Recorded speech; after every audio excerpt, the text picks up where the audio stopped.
Hurmatli talabalar, bugungi operatsion tizimlar fanimizdan birinchi mavzumiz operatsion tizimlar faniga kirish bo'lib, bu mavzuda biza hisoblash tizimi tuzilishi, dasturiy ta'minot sinflari, tizimli dasturiy ta'minot dasturlari, operatsion tizimlar vazifa va funksiyalari, operatsion kod tushunchasi to'g'risida gaplashamiz.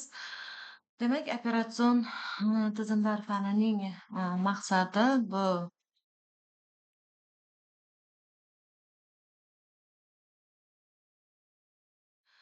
o'qitishdan maqsad talabalarni hisoblash tizimli dasturiy ta'minoti, operatsion tizim tuzilishi, arxitekturasi, operatsion tizim sinflari, operatsion tizim qurishning asosiy prinsiplari, operatsion tizim resurslarini samarali boshqaruvchi, operatsion tizim jarayonlarini boshqaruv va xotirani taqsimlovchi sifatida.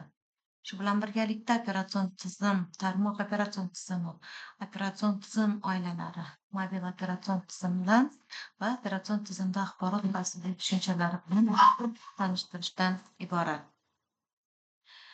Operatsion tizimlar fanining asosiy vazifasi talabalarni hisoblash tizimi dasturiy ta'minoti tuzilishi, uning ishlash prinsipi, operatsion tizim yordamida kompyuter tizimlari resurslarini boshqarishni, jarayonlarni boshqarishni, xotirani taqsimlash, operatsion tizim ishini optimallashtirish va unda ishlash ko'nikmalarini hosil qilish va tizim xavfsizligini ta'minlashdan iboratdir.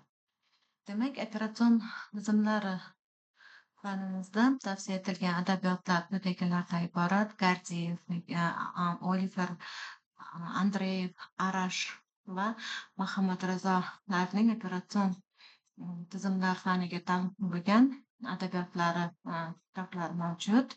Shu bilan birgalikda qo'shimcha adabiyotlar sifatida Tanenbaumniki, Subka va mana ko'rib turganingizdek adabiyotlar mavjud bo'lib, bular bilan birgalikda o'zlarimizning darslik qo'llanmalarimiz ham mavjud. Ya'ni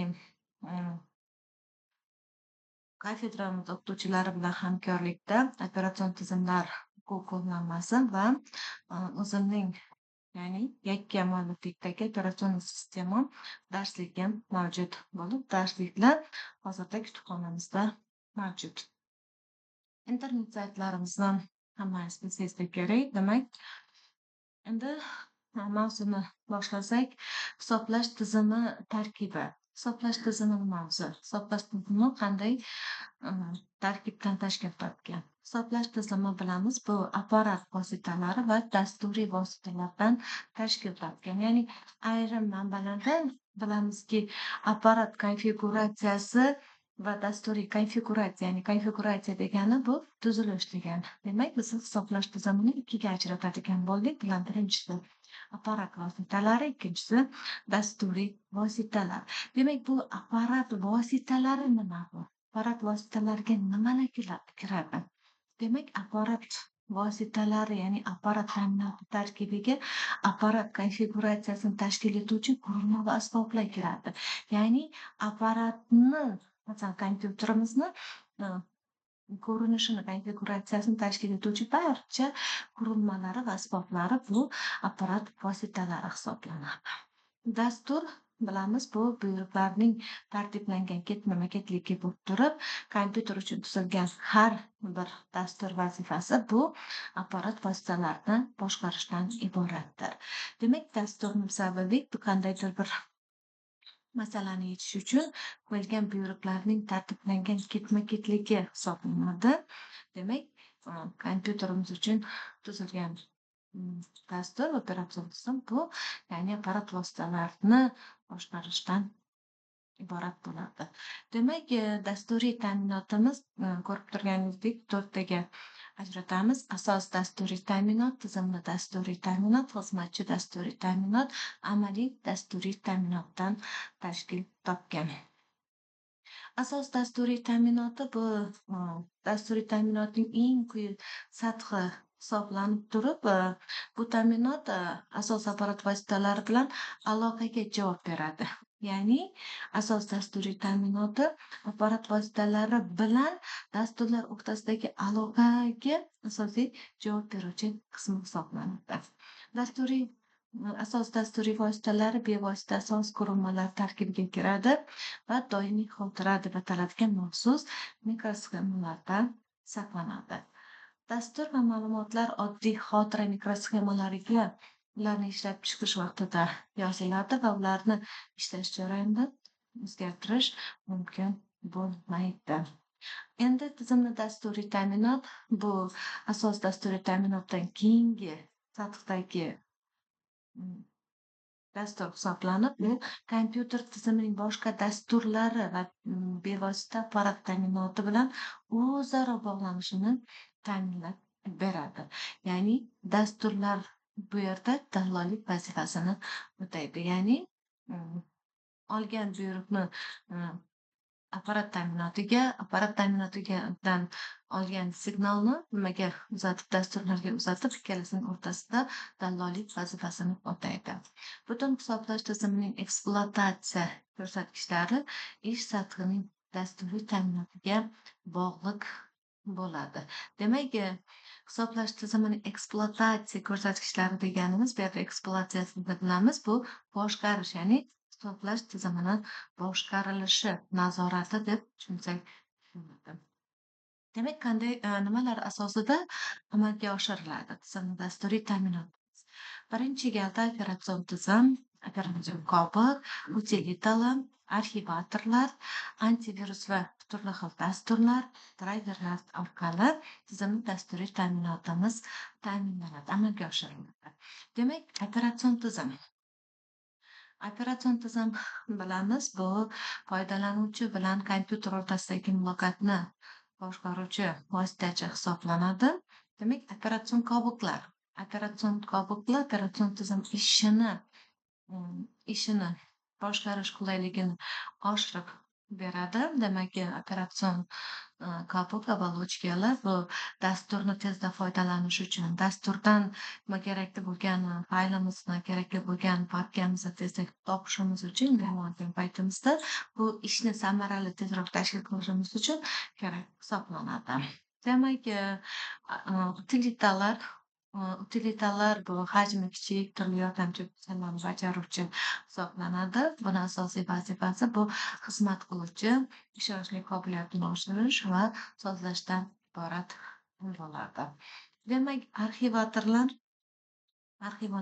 ma'lumotlarni ma'lum bir foizlarda, demak, siqib qo'yishni nazarda tutiladi. Masalan, ma'lumotlarimizni turli xil viruslardan himoya qilish maqsadida ko'proq ishlatiladigan ma'lumotlarni uzatish paytida ishlatamiz, bilamiz. Demak, arxivatorlarni turli turlari mavjud. Eng dastlabki arxivatorlardan aytadigan bo'lsak, demak, dastlabki arxivatorlarimiz bu ARG, keyingi RAR, zip va hozirgi vaqtda eng ommaviy ishlatiladigan arxivatorlarimiz zip arxivatorlarimiz, RAR arxivatorlarning turli xil versiyalari ham mavjud. Antivirus va yana turli dasturlar, antivirus dasturlari bular. Antivirus dasturlari antivirus dasturlari, demak, kompyuterimizni viruslardan himoya qilish maqsadida ishlatiladi. Demak, virus bu aynan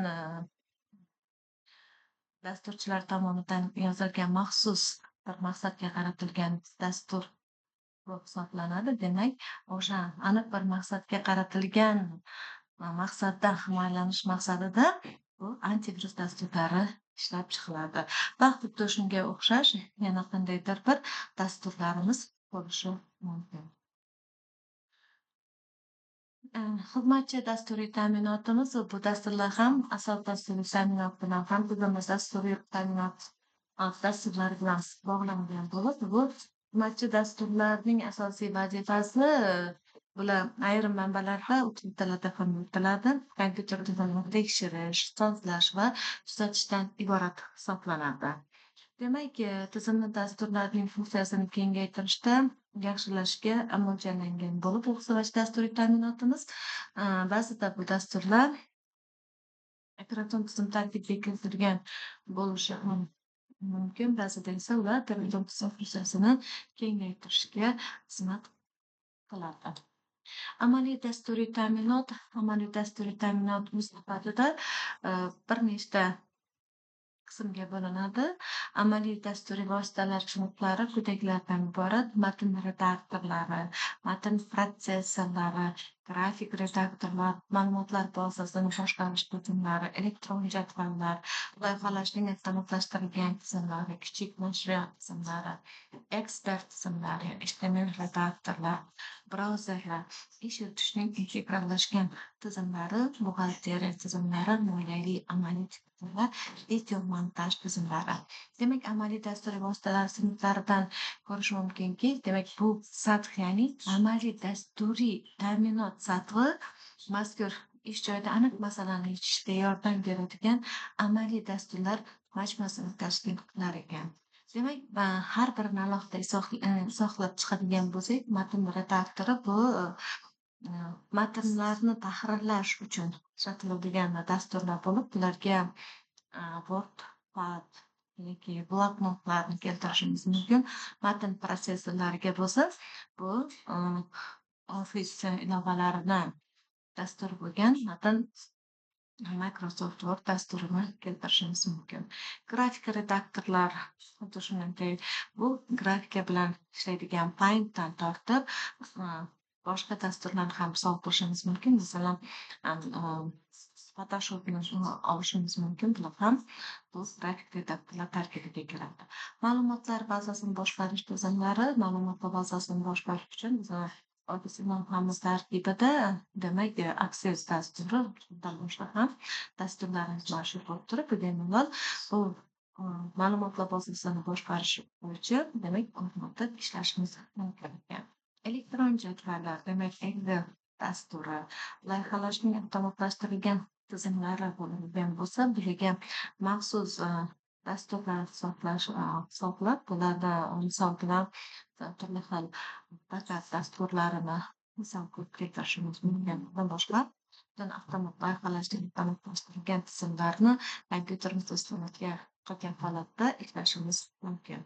Kichik nashriyot, ekspert tizimlari, html redaktorlar. Html redaktorlarimizni bilamiz. Bu demak, web redaktorlar hisoblanadi. Brauzerlar, ya'ni web redaktorlar asosida yaratilgan dasturlarimizni, demak, ko'rish uchun brauzerlar zarur. Brauzerlar turlari turli xil. Demak, eng dastlabki brauzerlardan qaraydigan bo'lsak, Internet Explorer, Opera, Mozilla, Google Chrome va kabi turlari mavjud bo'lib, foydalanuvchi o'ziga qulaydan foydalanib, demak, ishlatishi mumkin ekan. Ish yuritishning integrallashgan tizimlari, bunga ish yuritishning integrallashgan tizimlariga misol sifatida bu o'zingiz ishlatadigan Teams dasturini keltirishimiz mumkin. Buxgalteriya tizimlari. Endi buxgalteriya tizimlari ko'pgina korxona tashkilotlarida bilamiz, bizlar elektron jadvallar, ya'ni Excel dasturi asosida amalga oshirilsa, ko'pgina korxona tashkilotlarida buxgalteriya tizimlarida bu o'zi maxsus dasturlarimizni, 1С dasturlari orqali ishlashadi. Mana ko'rinib turibdiki, buxgalteriya tizimi 1С dasturi bo'ladi yoki masalan arxitektura bo'yicha AutoCAD bo'ladi yoki boshqa dasturlar bo'ladi. Bemalol kompyuterimizga o'sha ustanovga qilgan holatda ishni davom qildirishimiz mumkin. Ya'ni yoki boshqa hech qanaqa bir qurilma yoki biror bir qo'shimcha narsa sotib olmasa, demak, ishni bemalol davom qildirishimiz mumkin ekan. Xuddi shunday mana video montaj tizimlari ham xohlagan bir video montaj tizimini o'rnatgan holatda, demak, ishlasini bemalol videolarni montaj qilishimiz mumkin ekan. Demak, amaliy dasturiy ta'minot ayni paytda bu aniq bir masalani yechishga yordam beradigan amaliy dasturlar majmuasini tashkil qilar ekan. Xo'p, demak, operatsion tizimlarni qanday turlari mavjud? Demak, biz biladigan bu ommaviy holatda ishlatiladigan eng ko'p aholining 90%ga yaqini ko'p ishlatadigan operatsion tizimlardan biri bu. Ofis ilovalari bo'yicha Windows operatsion tizimi bo'lsa, tarmoq bo'yicha bo'ladigan bo'lsa, Linux operatsion tizimini bilamiz. Bulardan tashqari Red Hat, MacOS, Solaris, Sun demak, a, mobil operatsion tizimlarimiz ham mavjud bo'lib turib, bular iOS va Android operatsion tizimlaridan iborat. Operatsion muhit. Operatsion muhit nima bo'lsa? Operatsion muhit amaliy dasturlarni ishlab chiqarish va ularni bajarilishini ta'minlaydigan vositalar majmuasi, vositalar yig'indisi bu operatsion muhitni tashkil qiladi. Demak, operatsion muhit tashkil qilish uchun kompyuterimiz qandaydir dasturiy ta'minot bilan ishlab turgan bo'lishi mumkin. Bo'lgan paytimizda kompyuterlarimizdan boshlab to 3 kungacha bo'lgan davr bu bizada operatsion muhitni mavjudligini bildiradi. Operatsion muhit demak, operatsion tizim, dasturiy ta'minot, amaliy dasturlar interfeyslari, tarmoq xizmatlari, ma'lumotlar bazalari, dasturlash tillari va shu kabilarni ishlatish orqali biza operatsion muhitni tashkil qilamiz. Demak, operatsion endi tizim haqida to'xtaladigan bo'lsak, operatsion tizim bu o'zi nima? Operatsion tizim bu kompyuter resurslarini, ma'lumotlarni muvofiqlashtiradigan, boshqaradigan dasturiy ta'minotning asosiy qismi yoki bo'lmasa dasturlarning bajarilishini boshqaradigan va tizimning resurslarini taqsimlash, rejalashtirish, kirish chiqishini va ma'lumotlarni boshqarish kabi vazifalarni ta'minlaydigan dasturiy vosita bo'lib hisoblanadi. Demak, operatsion tizimda ko'proq dasturiy bo'lsa ham, qisman apparat vositalarida ham qo'llaniladi.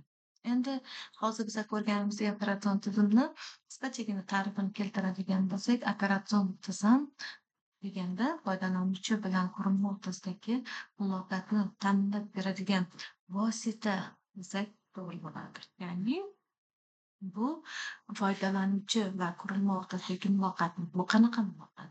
Demak, mana yuqoridagi ta'rifimizga e'tibor bersak, kompyuter resurslarini boshqarish, ma'lumotlarni muvofiqlashtiradigan, boshqaradigan, dasturiy ta'minotni asosiy qismi, dasturni bajarilishini boshqaradigan, rejalashtiradigan, kelib chiqishni ta'minlaydigan dasturiy vosita. Demak, biza qisqacha qilib ko'rib, operatsion tizim foydalanuvchi va qurilma o'rtasidagi muloqotni ta'minlab beradigan vosita desak bo'ladi. Demak, har bir narsaning asosiy vazifasi mavjud bo'lib turib, demak, operatsion tizim ham o'z navbatida o'zining asosiy vazifalariga ega. Demak, operatsion tizimning quyida 4 ta asosiy vazifasi keltirilgan. Ulardan birinchisi fayl tizimini boshqarish, dasturlar bajarilishini boshqarish, xotirani boshqarish, foydalanuvchi bilan muloqot qilish. Demak, fayl tizimini boshqarish. Fayl tizimini boshqarishda asosan operatsion tizimning vazifasi qanday? Demak, yozish, o'zgartirish, fayllardan nusxa ko'chirish, erkin foydalanishni nazorat qilish kabi amallarni fayl tizimini boshqarish orqali amalga oshiriladi. Demak, dasturlar bajarilishini boshqarish. Ya'ni dasturlar foydalanuvchi tomonidan qandaydir bir dastur ishga tushirilgandan keyin uni bajarilishini, foydalanuvchining har bir zaprosiga to'liq javob berishini nazorat qilish ham, demak, aynan mana shu dasturlar bajarilishini boshqarish bandida operatsion tizim tomonidan demak bajariladi.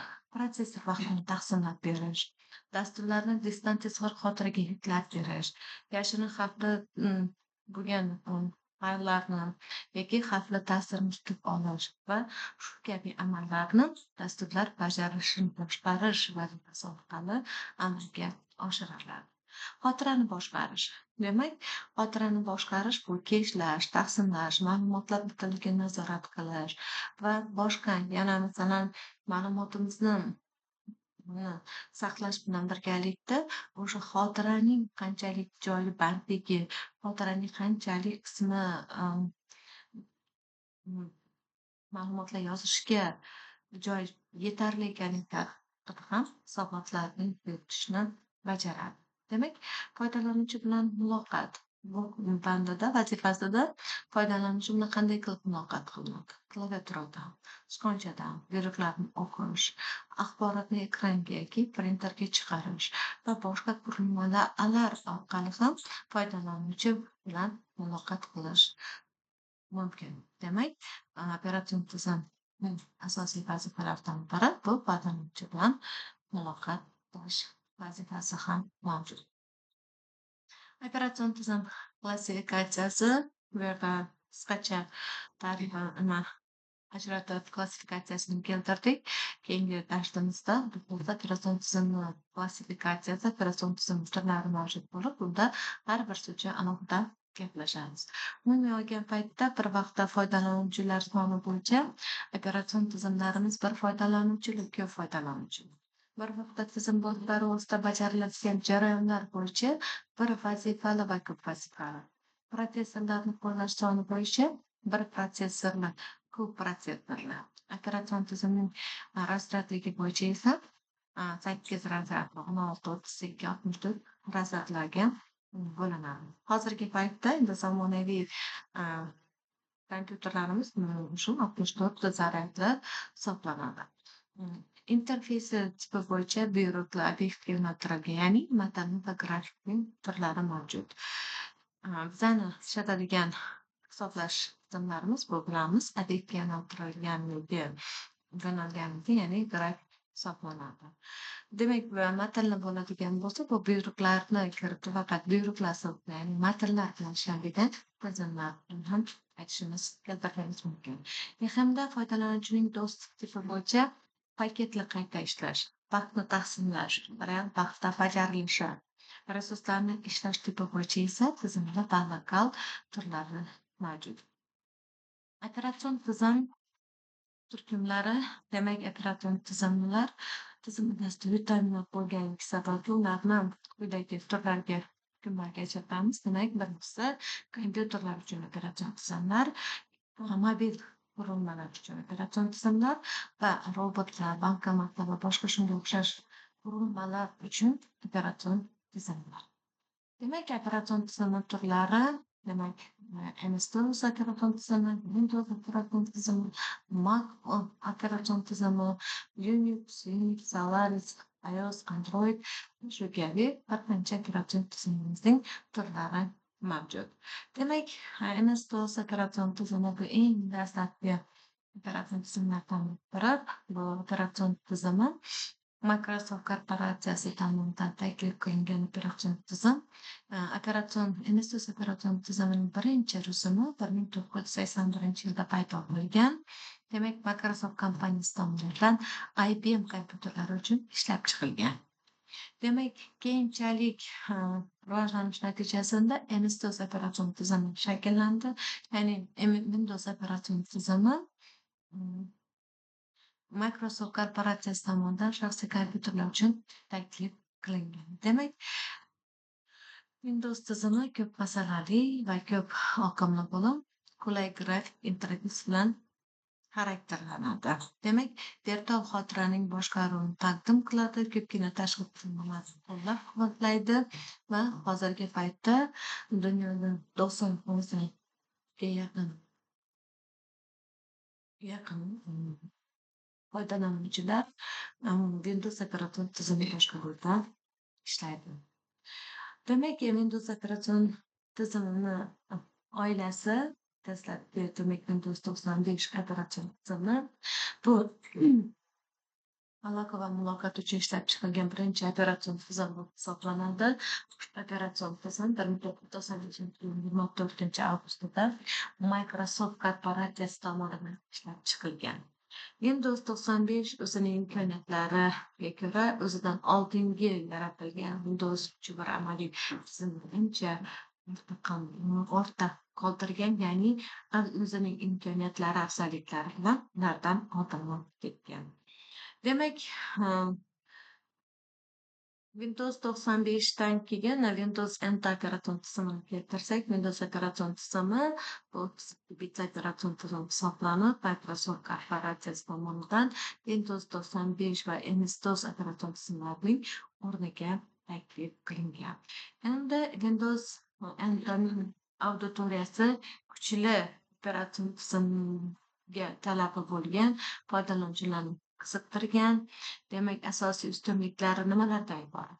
Windows 10ning asosiy ustunliklari funksionallik, uyg'unlik, mobillik, masshtablanuvchanlik, tizimning boshqarilishi, ochiq interfeys va sanoat standartlarini qo'llab-quvvatlashi bilan ham ustunliklarga ega. Windows Enterprise ikki rasmi mavjud server kompyuterlar uchun va mijoz ish stansiyalari uchun. Keyingi operatsion tizimimiz bu Windows XP operatsion tizimi. Windows XP operatsion tizimi Microsoft korporatsiyasi tomonidan 2001-yilda taqdim qilingan operatsion tizim hisoblanadi. Demak, Microsoft Windows XP, Windows 95 eng muhim chiqarilgandan buyon eng muhim dasturiy mahsulot deb tan olingan XP 2000ning o'zida qurilgan bo'lib, yangi tashqi ifoda va grafik interfeysiga ega. Demak, Windows XP operatsion tizimi demak 2006-yil 8-noyabrda yaratilgan. Windows 7 operatsion tizimi 2009-yil 22-iyulda, Windows 8 operatsion tizimi esa 2012-yil 1-avgustda. Demak, Windows 10 operatsion tizimi 2015-15-yilda yaratilgan. Windows Server 2009 operatsion tizimi esa demak 2018-yil 20-mart kuni yaratilgan. Unix operatsion tizimi hamda Unix operatsion tizimi bu operatsion tizimlar ichida eng oldingi, eng dastlabki operatsion tizim desak to'g'ri bo'ladi. Demak, ilk bor Unix operatsion tizimi bu Bell laboratoriyasi tomonidan 1969-yil taklif qilingan. Demak, u asosiy tarmoqlarni boshqarish uchun mo'ljallangan. Shu sababli tarmoq operatsion tizimi ham deb yuritilgan. Demak, Unix operatsion tizimi C++ tilida yozilgan ko'p foydalanuvchi va ko'p masalalar operatsion tizim hisoblanadi. Mana boya operatsion tizimlarni biza bir foydalanuvchili, ko'p foydalanuvchili, bir masalali, ko'p masalali, vazifali, ko'p masalalarga ajratgandik. Demak, shundan Unix operatsion tizimi ko'p foydalanuvchili, ko'p masalali operatsion tizim ekanligini ko'rishimiz mumkin. Tizimning bosh tarkibiy qismi bu mikro'zak hisoblanadi. Uning ichida tarmoqlarni uzatishni boshqarish bajaruvchi modul joylashtirilgan. Demak, Unix operatsion tizimi bir qancha ijobiy xususiyatlarga ega.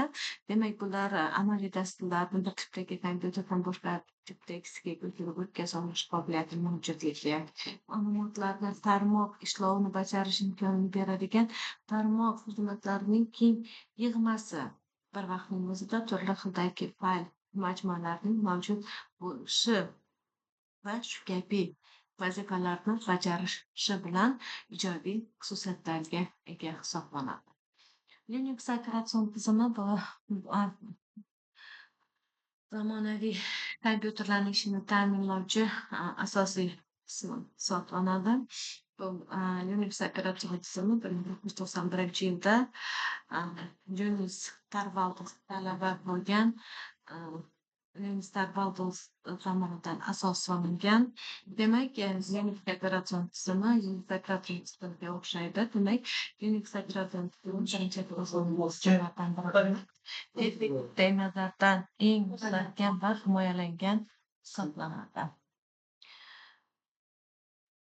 Demak, Windows Linux operatsion tizimi bitta kompaniya yoki shaxsga tegishli emas. Uning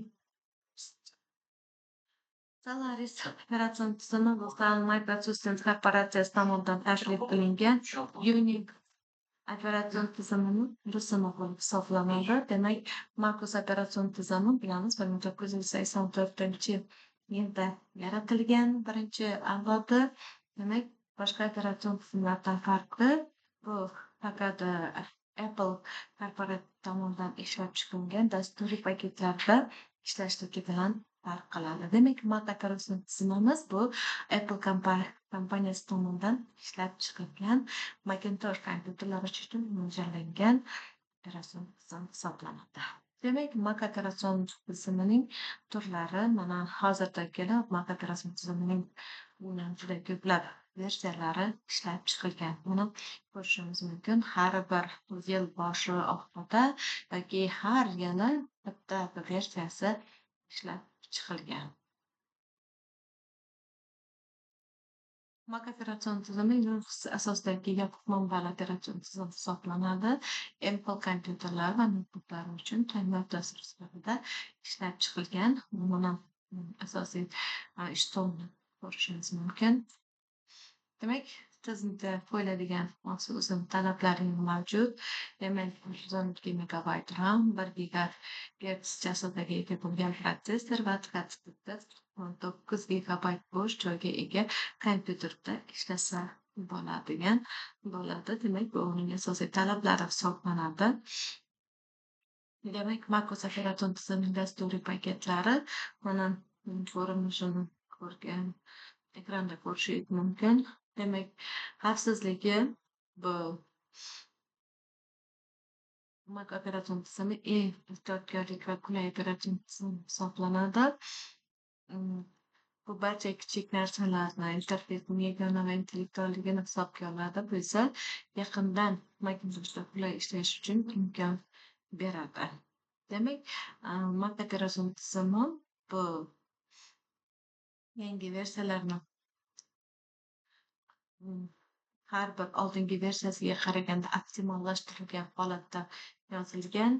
Demak, hujumchilarga ko'proq muammolarni bo'lishi mumkin bo'lgan muammolarni ham e'tiborga olgan holatda va bu xavfsizlik va xavfsizlik shartnomalarida keltirib o'tilgan.